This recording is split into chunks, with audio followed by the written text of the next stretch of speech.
পাপের ভার, অন্যায়ের ভার, দুর্নীতির ভার এ দল আর নিতে পারছে না।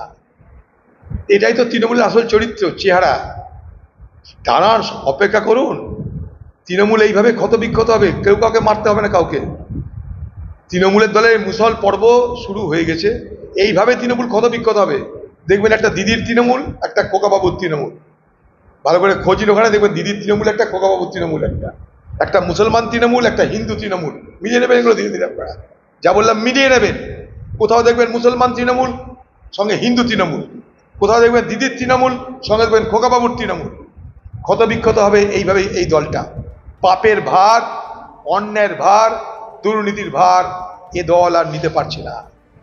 ধর মেয়র কি বলবে, মেয়র কি জানে এগুলো? ওকে বলে দিয়েছে সরকার থেকে এই বলো, তাই তাই বলছে।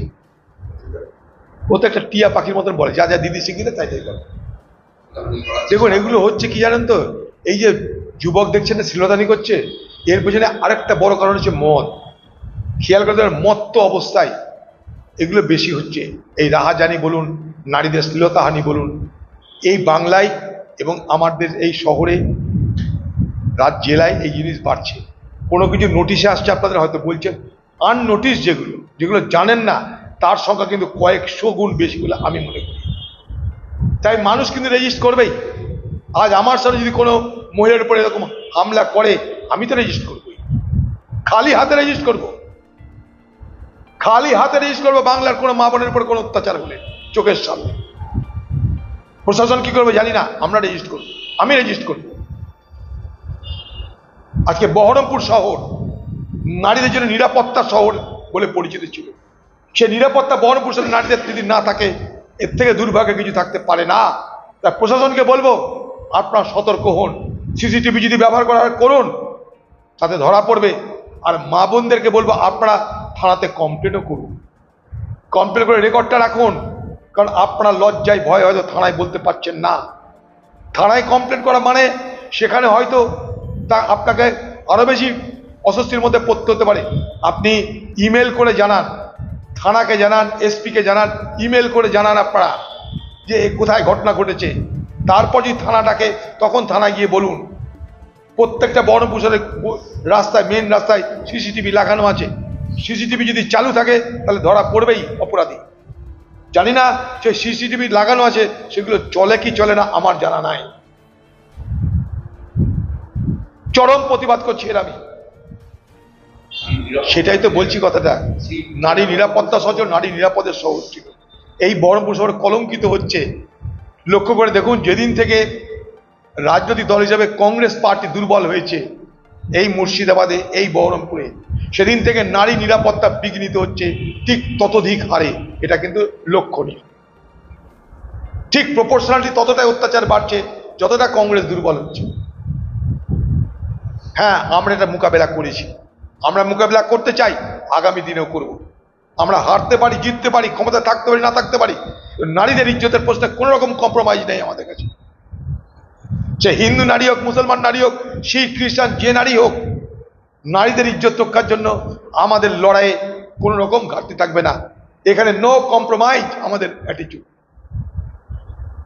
ধর কোথাকার কোন গাঁ গঞ্জে খবরকে আর ভালো ভালো কথা।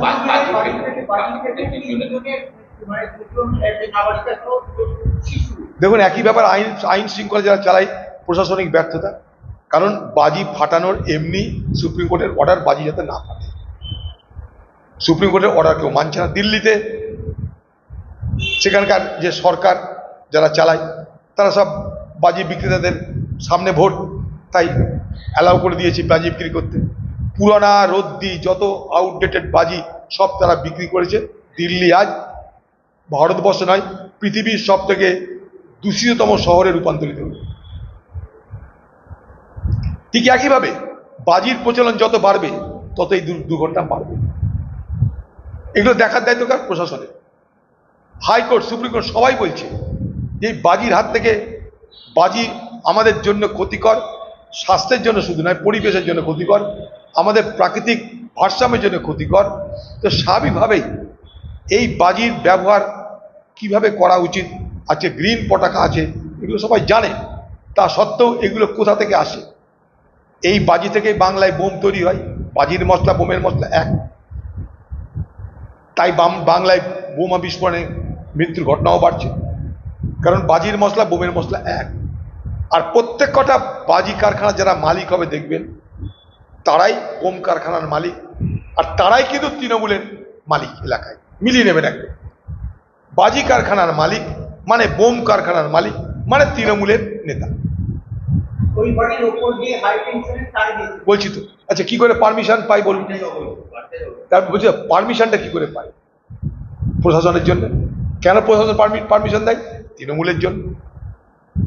তৃণমূল করো, 7 খুন মাপ, তাই যা খুশি করা যায় তার নাম তৃণমূল। তাতে মানুষের মৃত্যু হোক, মানুষের বিপদ হোক, কিছু যায় আসে না।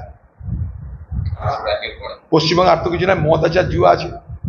দিদি মদ প্রমোট করে, দিদি জুয়া প্রমোট করে। পশ্চিমবঙ্গের বেকার, তাদের প্রতি দিদির বার্তা কি? তাদের প্রতি দিদির বার্তা যদি হতাশ হয়, মদ খেয়ে নাও। গ্রামে গ্রামে পাড়ায় পাড়ায় গঞ্জে গঞ্জে মদের দোকান খোলা আছে। আর যদি মনে করো যে বড় হতে চাই, লাখপতি হতে চাই, জুয়া খেলা। সারা ভারতবর্ষে সব থেকে বেশি জুয়া পশ্চিমবঙ্গে হয়, সব থেকে বেশি লটারি বিক্রি পশ্চিমবঙ্গে হয়, কারণ পশ্চিমবঙ্গে অভাব বেশি, পশ্চিমবঙ্গে বেকারত্ব বেশি।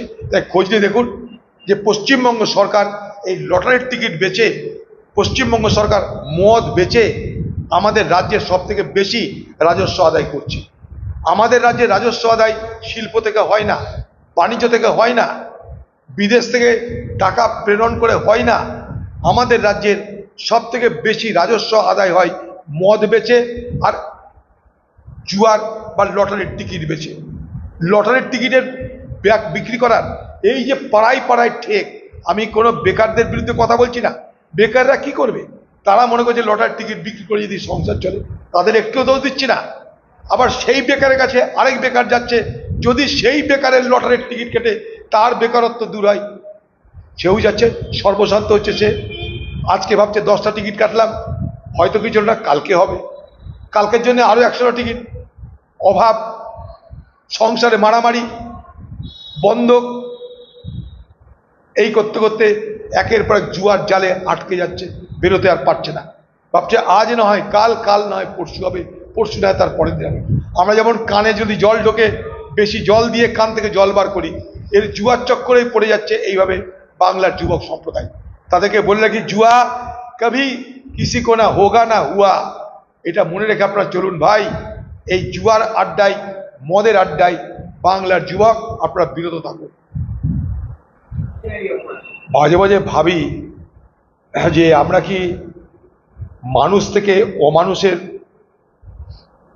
পথ ধরে এগিয়ে চলেছি? আমার মনে হয় আজ মানুষ যা করছে জানোয়ারও তা করে না।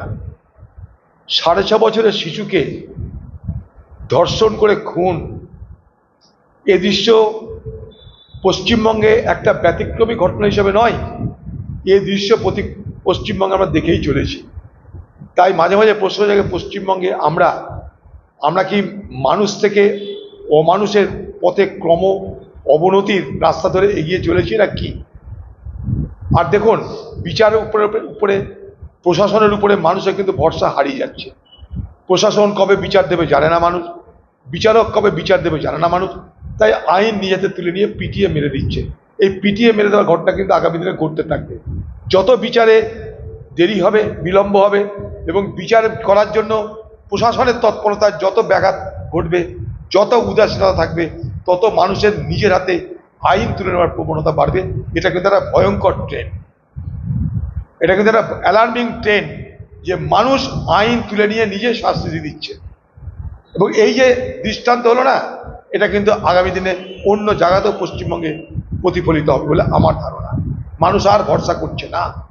বিশেষ করে আরজিকর কাণ্ড দেখার পর সারা পশ্চিমবঙ্গের মানুষ যখন বিক্ষোভ করলো, প্রতিবাদ করলো, তারপরেও যখন এই ধরনের যাকে বলে ধানাই পানাই চলছে বিচারের নামে, শাস্তির নামে, তদন্তের নামে, বিচারের নামে, প্রশাসন যখন ধানাই পানাই করছে, একটা আইন পাস করে অপরাজিতা বিল পাস করছো তুমি, কিন্তু পশ্চিমবঙ্গের প্রশাসন মনে করলেই আরজিকর কাণ্ডের বিচার এবং শাস্তি দেওয়ার ব্যবস্থা করতে পারে বলে আমি বিশ্বাস করি।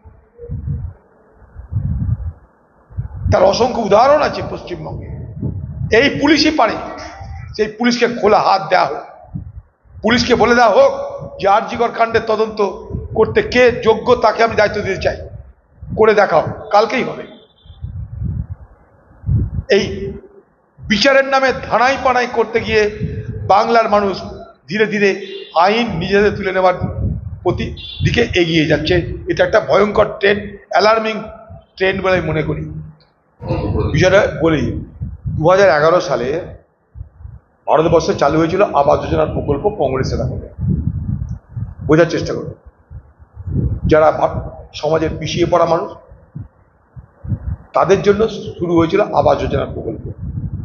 সেদিন থেকে কিন্তু এই প্রকল্পের সূত্রপাত।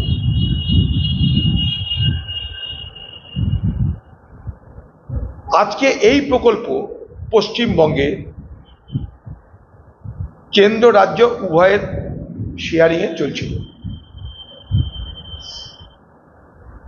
কেন্দ্র তার টাকা বন্ধ করে দিল বলে অভিযোগ রাজ্যের। রাজ্য দাবি যে তারা তাদের টাকায় করছে।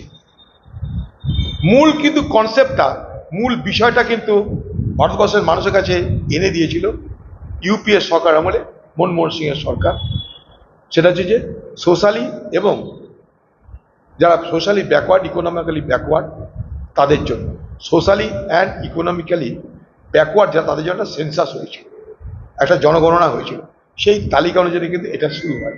এবার এই যে তালিকা, এটা তো সেন্ট্রালি ফিট করা আছে, কম্পিউটারে ফিট করা আছে। যখন এই তালিকা তৈরি হয়েছে তখন তো নেতারা তালিকা তৈরি করেছে, তখন তো জানে না তাদের এইরকম বিপদ হবে। নেতারা তালিকা তৈরি করেছে, সেই তালিকা অনুযায়ী টাকা আসছে। সেই তালিকা তো আগে আপনাকে পূরণ করতে হবে। সেই তালিকা কাদের? যে নেতার দোতলা বাড়ি, যে নেতার আত্মীয়ের ব্যবসা আছে, যে নেতার আত্মীয়ের জমি জায়গা আছে, যারা গরিব নয় তাদের তালিকা তৈরি হয়েছে। শুধু তালিকা তৈরি হয়নি, কাটমানি খাওয়া হয়ে গেছে। এবার সেই তালিকা আসছে যখন গরিব মানুষ দেখছে আমি পাচ্ছি না, আবার নেতাদের এখন ক্ষমতা নাই সেই তালিকা পাল্টানোর। জেনে রাখুন, নেতাদের ক্ষমতা নেই সেই তালিকা পাল্টানোর, কারণ সেন্ট্রালি আসে, তো কেন্দ্রীয়ভাবে এটা আসছে, এ তো কম্পিউটারে ফিট করা আছে সেগুলো। তাই দিদিকে বলে কোনো লাভ নাই। দিদির নিশ্চয় ক্যাপশন আছে দিদির, দিদি একটা প্রোগ্রাম চালু করেছে দিদিকে বলো, কিন্তু দিদি এটা বলেনি আমি পিঠে দিয়েছি তুলো আর কানে দিয়েছি তুলো, এটা দিদি আর বলছে না। শুধু দিদি বলছে দিদিকে বলো। দিদি তার আগেই জানে যে আমাকে বললে কি হাল হবে, তাই তিনি পিঠে কুলো বেঁধেছেন, কানে তুলো দিয়েছেন, তাই কিছু হচ্ছে না। অতএব গরিব মানুষ আপনারা আবাস যোজনার জন্য অপেক্ষা করুন, কবে পাবেন জানা নেই। তার মধ্যে নেতাদের কাটমানি চাওয়ার ডিমান্ড থাকবে, নেতাদের কাছে বারবার করে যেতে হবে আপনাদের। কিন্তু জেনে রাখবেন, সমস্ত আবাসের সুযোগ কিন্তু আপনার এটা অধিকার, যে সরকার আসুক তাকেই দিতে হবে। সারা ভারতবর্ষের প্রত্যেকটা রাজ্যের মানুষকে এই অধিকার দেওয়া আছে।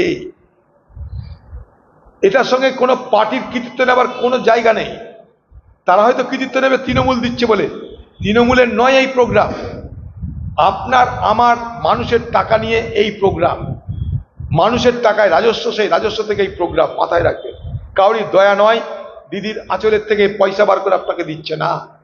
সেইখানে কাটমানিটা, সেইখানে আপনি পাচ্ছেন তার একটাই কারণ, ওটা আবাস যোজনার প্রকল্পের যে বিতরণ প্রণালী, সেই বিতরণ প্রণালীতে তৃণমূলের নেতৃত্বে, প্রশাসনের নেতৃত্বে তুমুল দুর্নীতি হয়ে গেছে।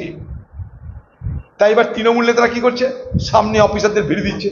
আর অফিসারের বাপের ক্ষমতা আছে, তৃণমূল নেতাদের বাইরে গিয়ে কাজ করে। এখানকার ডিএম এর ক্ষমতা আছে, এখানকার এসডিও বিডিওর ক্ষমতা আছে, তৃণমূলের নেতাদের বাইরে গিয়ে একটা লিস্ট করে, বলুন আছে ডিএম এসডিও বিডিওদের?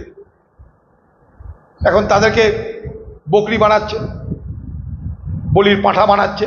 এই দেখো অফিসাররা করেছে, আমরা কেউ যাই না। দিদি এক হাত টাকা হয়তো সাসপেন্ডও করবে তার নিজের দল বাঁচাতে। এই ঢপের রাজনীতি চলবে, ঠিক আছে।